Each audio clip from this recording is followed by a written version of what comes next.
Big 12 Sound Roundup. Check 1, 2. The best bites, cheap shots, and excuses from Saturday's postgame news conferences. Welcome back in here to First and 12. Mitch Harper, Alex Kirry with you. Hope all of you are having a fantastic Sunday morning. If you missed any part of the show, search First and 12 on all your favorite podcasting platforms or on the KSL Sports app. Yeah, as you heard, every single week on this portion of the show, we get a roundup of some of the best sound clips from coaches and players around the Big 12 Conference. And Alex, I think whenever this segment happens now in this new 16-team era, we've got to start out with Coach Prime. I love you. Hey, Cam Rising, I see you. You got a tetanus shot. I love you. God bless you. Hashtag Coach Prime. Here was Prime after the win because, they've got their whole system down. And you get to 2-1, and you could at least boast a little bit. Here's what he said. They worked their butts off in practice. They worked their butts off studying film. I think the average film time is probably 3.5, 4 hours, per guy. Putting it in because we put it on the board because we want everybody to see how much each other watch film so we understand everyone is prepared. But these guys are doing it. Coach Rob is doing a wonderful job, man. He really is, and Pat is as well. They're doing a wonderful job with what we have to work with, and we got some guys that really want it. And we're not there yet. We're slowly but surely improving. And you'd be a fool to look at our team and say we're not improving. That's crazy. Gotta love Prime Mitch. Gotta love the California Almonds, Aflac Insurance. It honestly, like when you hear his voice regular, like just talking like a coach, I'm like, oh boy, here comes some pitch. I'm just used to hearing him in commercials. But yes, they go to 2-1. Definitely an improved performance from this week to last, or this week from last week. Fine, but Colorado State is not a very good football team right now. It was a much-needed win because had they lost that game with how much Colorado State is struggling, I think everyone would have been wondering, is Coach Prime guaranteed to be gone after this season? I mean, they're not going to fire him at Colorado, but I feel like, is he just biding his time? Because there's that feeling of, will he just leave after Shadur's gone and Shiloh's gone and Travis Hunter's gone? Is he out? Because he has not invested in the high school recruiting. But this was a win that maybe they can circle the wagons and become something this year. I will say my outlook on Colorado has changed quite a bit. I thought they could be an 8 or 9 win team this year. I'm saying maybe at best 5 or 6 at best, because they're pretty much the same team as last year. They've got lights-out skill players, but nothing has really changed, and they just went up against a pretty subpar Colorado State Pac-12 team, and Colorado took care of business. Everybody, the rest of the show is a Pac-12 candidate, all right, after this last week. Hey, you know who isn't a Pac-12 candidate?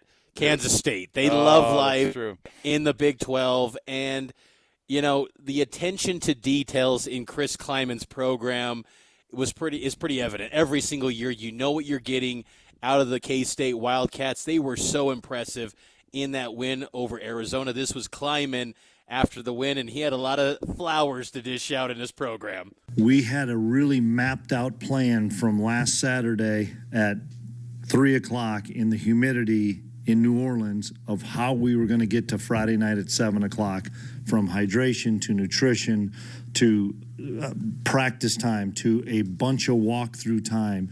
And we pulled back on the guys from a practice standpoint, and we laid out a plan, and Scott Troush and Lance Yancey and Mindy Hoffman, True Carroll, all of our OPT staff did a phenomenal job of helping us orchestrate and get that plan set. And our kids were fresh tonight after a tough travel week. Yeah, Chris Klieman and Coach Kalani Sitake, by the way. Well, and I know Kalani says this. He's like, oh, close friends. I love his. I love when they drop the wife's name. Oh, Susie's a great woman. You're like, I don't know how close they really are, but according to Kalani, he and Chris Klieman are very close, and that's going to be a nice matchup this week. I want to see what the preparation was like for them after they had to start considering, obviously, the elevation and all those things to go into the nutrition as well. But yeah, no doubt it's going to be a really, really good Kansas State team coming into Provo next week. So they got to be ready for that one. That's a great pull on the Kalani is friends with the coaches. I always kind of wonder that when he says it, like, Rhett Lashley's a good friend of mine. friend of mine. And then you hear Rhett Lashley go, well, I didn't really know him until about 18 months ago. Yeah. And then, I met him at the Nike Symposium. Yeah. It always we met happens. at Pebble Beach and that Memorial Day golf Right. thing. And, For sure. I guarantee Chris Klieman will say that and Kalani will say that coming up on Monday. But that should be a really good game next week in Provo between BYU and K-State. Klieman, he was happy this weekend, of course, but a guy that wasn't too thrilled, that's West Virginia head coach Neil Brown. I need that moxie from last year at Big 12 Media Day again. He was much more somber after the Mountaineers lost in the backyard brawl to Pitt. Yeah, he just didn't make plays, man. Like, a lot of them were scrambles. Which, offensively, it is kind of what they do. They have a first read, and then they have a check down and scramble. And they scrambled and made plays, and we did not make plays on the ball. We had a huge opportunity first, I guess their first or second drive of the game for a pick six. They threw it right to us, and we didn't take advantage of that.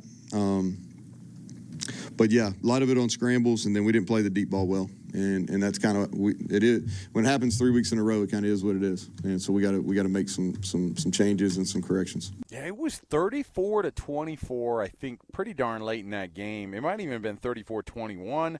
I mean, they were going to win that football game, and they gave it up late, and that's why you're depressed for Neil Brown, because it's a rivalry game. You had the thing in the bag, and you gave it up, and.